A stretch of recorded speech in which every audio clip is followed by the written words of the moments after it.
Gaskiya dai tun ina karama na tashi ina sha'awan fina-finan Hausa, musamman idan na ga su Babakar Ozo, Alhaji Kankada lokacin ina primary school sai in gudu in je kallon su, sai mahaifina ce min ai idan fa za a yi fim din nan ba a daukan mara ilimi, in yi karatu za su dauke ni.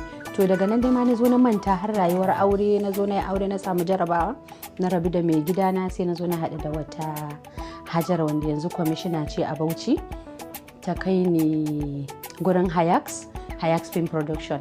Daga nan dai na zo ina dan bibiyan su kaɗan ban fara ba, sai aka kai ni Lenscope wanda wana ya zo ce min ana aikin rediyo zai kai ni, in na ce mishi zan je ina so.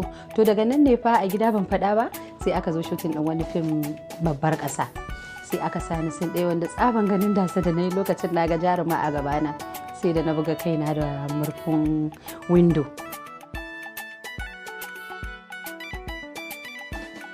Gaskiya ban samu kalubale ba saboda ina zaman lafiya da iyayena, kuma sannan ina zaman lafiya da 'yan uwana.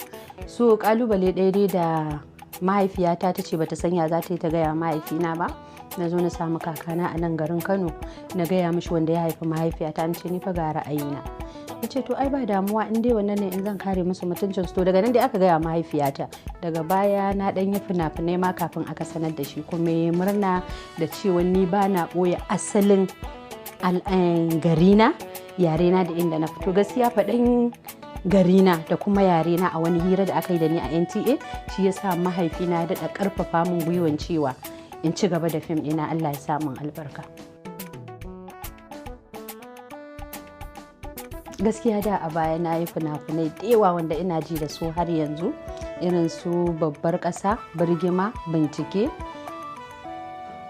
gida bakwai, kai suna da yawa dai.